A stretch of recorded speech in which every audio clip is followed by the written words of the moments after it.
Chux. We're going to ask you to try and give us 10 minutes of your perspectives in this area. And I'm very excited to listen to what you have to say. So please take it away. Hello, everyone. Thank you for the opportunity. Thank you, Honorable Minister, for the opportunity for us to meet today. And thank you for the work. Thank you for supporting this fantastic initiative. I would also like to thank my colleagues who have laid a very important background following the Honorable Minister. What I'll be saying today I'll be focusing on the policy in terms of the policy. I've been asked to speak on that. But before that, just a brief introduction. ACET is the African Center of Economic Transformation with a big vision for transforming the continent. And we believe that digital is one of the most important tool in this in the arsenal that we can use. So the vision is to economically transform Africa within a generation. Is a big, tall vision. And, and within that vision, we have a mission to help government, to help businesses, to help actors, to help ecosystem actors to transform not just the way they do things, but to transform the society and the lives we live. However, ACET does not consider transformation alone as just transformation. I mean, we're looking at transformation that is full broad, and transformation that is big, transformation that is deep. So we have a framework we use to do that, and we consider transformation very important in this case. Yeah, as a result of that, we've been publishing the African Transformation Reports. There's been the first one and the second one.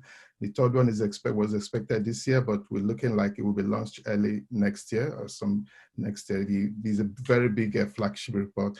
And then that will be followed with some very deep dives into thematic areas, looking at demographics, looking at regional integration, looking at climate change and innovation. Why am I bringing all these points? Because they are deeply, technology and digital is deeply embedded in this area of work we're doing. So we're also looking at, there's also some piece of work we're doing now, looking at digitalization within the EU and the AU context. And that is also a big strand of work that is happening within the European Union and the African Union, coordinated by that as well.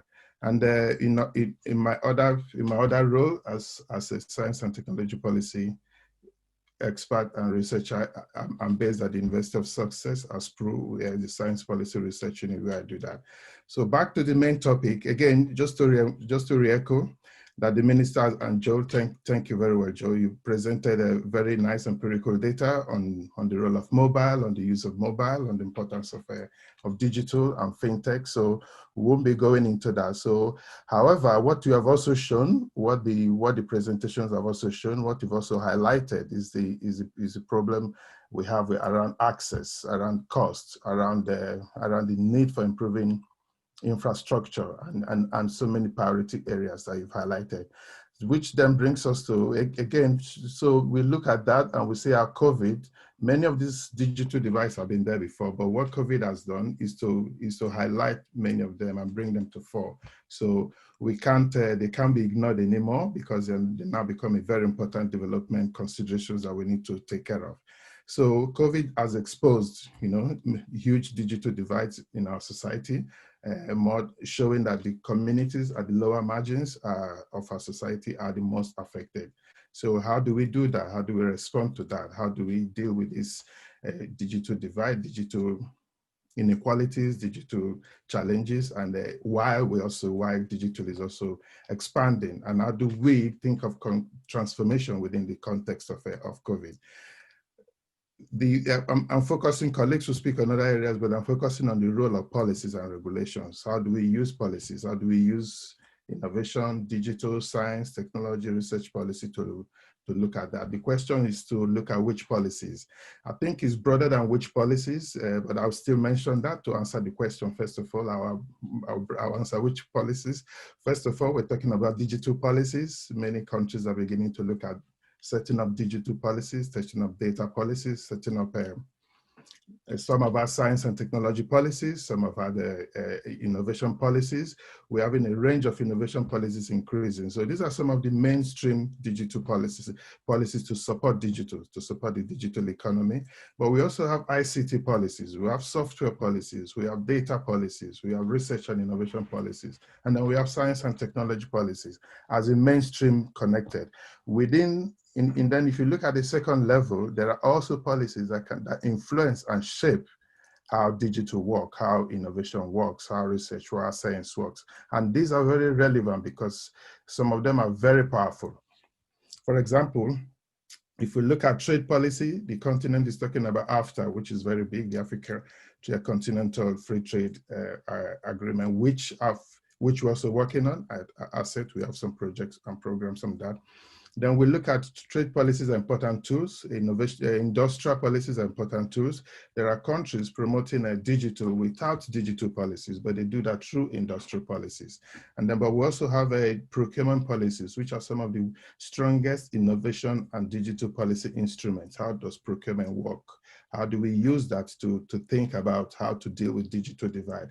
How can we reconfigure, redirect, re-engineer these policies into that? So without trying to provide exhaustive lists, we have finance policies, and then we can go into sectoral policies. Some of them have been mentioned. Education, for example, is a big area now where digital is playing an important role, which has been also highlighted by COVID. We've heard how learning is doubling. So what do we do? What are the inequalities? What do we need to do to education policies in order to incorporate more digital? And then we've also talked about health policies. We talked about agriculture policies is a big area in Africa. The majority of the population still works on that. What role does digital play? And how can digital enable reduction in the digital divide we experience? Agriculture, I mean, many of the people are in the rural areas. How do we do that? How can we do that? Why should we do that? How does that increase the livelihood? How does that transform society? So there are very important questions we need to look at, and the wide range. I'll just mention two more because they've been mentioned by colleagues as well to ensure. One is health policies, telemedicine, e-medicine. We've seen some movement on that, but we have still a long way to go. And then lastly, again, I said this is not an exhaustive list, but we also have energy policies. We've seen a lot of transformations in the energy sector. How do we use smart metering? How do we use other digital platforms? I'll try not to give specific examples, but to keep them broad because we're going to unpack this later in the discussion. So we have these policies, we have these policy frameworks, we have these areas. What we see is there's a whole plethora, as has been mentioned, they are multidimensional. However, they interlink and they work with each other and they're connected. So again, we need to think of how to work with them in a system approach where each of them reflect the other and they connect. What we do in one has implication on the other. So that is one area also to look at, to unpack. We'll come back to that if there are questions or specific things to do. Another area we've seen progress is also that some institutions, we've seen a lot of progress in ministries. Some ministries have been rebranding and making progress in rebranding or changing their name, changing their mandate to include digital, to recognize the role of digital. So we want to appreciate the work being done on that and the effort. Things take time. As the minister is with us here, that is an example of the commitment we're having from some of our governments, to support digital, to demonstrate it, not just in words and policy on paper, but in action. So we thank you, Honorable Minister, and your colleagues in this field. But we also see commissions being set up. We've seen some countries within the continent are beginning to set up commissions for Arrow and other infrastructures and network to build. So we recognize that. However, coming again to policy and the work we've seen, formulation is not enough. As many of us know, formulating policies is a very important step, is a good step, but it's far from the work done. And we see many policies have been formulated.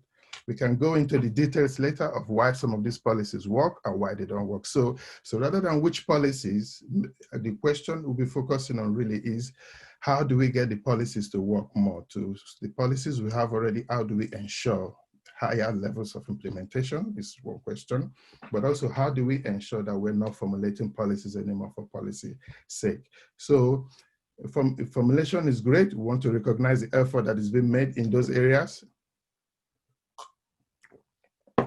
And those efforts are very good, they're tangible, they're very useful, but how do we move from formulation? How do we move from formulation to implementation? I think it was some time ago recently in one of these kind of meetings, we had a top government official saying that the STR policy formulation was, they had a 5% implementation. So how do we move from those low levels of implementation? These are the key challenges we want to look at. So we want to look at how to strengthen existing policies we have, how to improve existing policies we have, how to update them, and how to ensure implementation happens.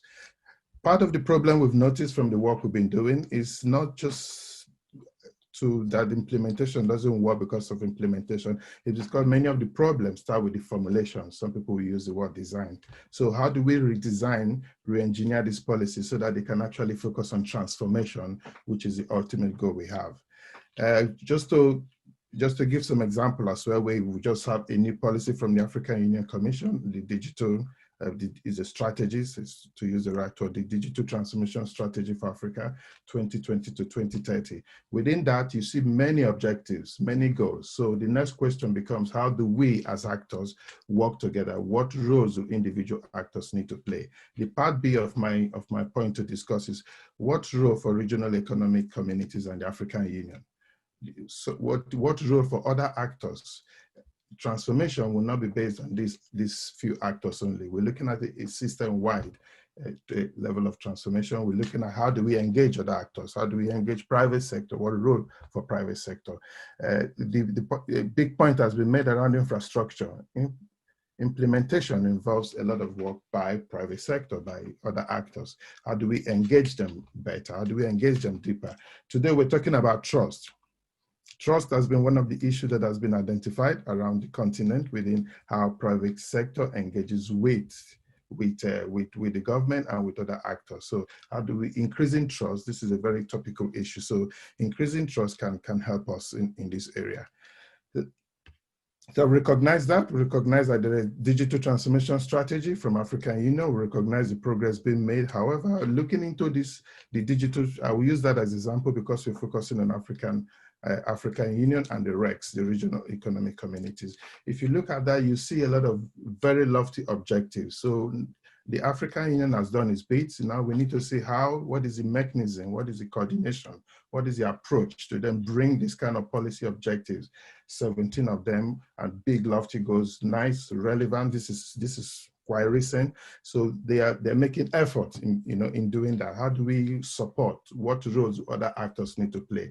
Do we stop at that level of formulation, which has happened, which many of us in this panel and the audience will know, that there are many policies are available and we continue to produce more, which is great, but that is not the objective. The goal is not to formulate policy. The goal is to transform lives ultimately. So we want to formulate policy and we want to implement those policies properly. So there's a lot of bottlenecks from our research we have done without going into that, but we can unpack that a lot more if we need to look, how do we implement actions that are encapsulated in policies and regulations and frameworks. A recent work we've been doing as shown, as I has also expanded, bringing it back again to COVID, that data is a priority area. So the frameworks around data, we've had, the Honorable Minister presented some figure we had about the cost of data, but why are we still having these problems when we're now at a point where this is a critical infrastructure element? So how do we go beyond that? Is it a policy issue? Is it a coordination issue? Is it the actors issue? Is it framework issue?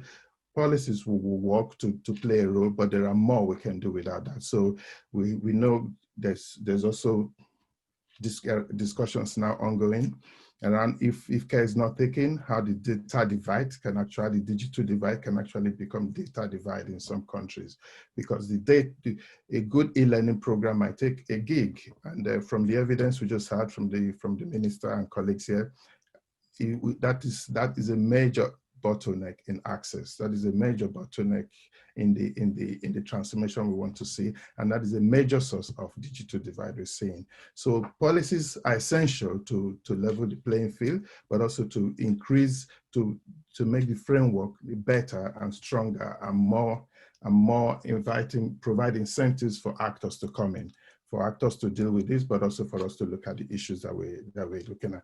I'll talk a few more. I'm not sure how many minutes. I didn't time myself, but I'll talk maybe 1 or 2 more minutes. I think, is that okay, Jenny? Okay, Jenny. Okay, so lastly, in order to achieve all this again, we have underlying factors. Some of them have been mentioned, but just to re-echo them that they're important. We see that there's a lot of funding commitments that have been made, of promises, maybe not commitment. Many of the continent has made a promise for 1% of GDP to go into R&D, research and innovation, which will affect digital. We're not seeing some of those commitments made by many of them. We're not seeing increase in funding. So what are the enabling factors that are going to help? Even if we put the right policies in place, what are the other factors that are going to ensure that these policies can come to life?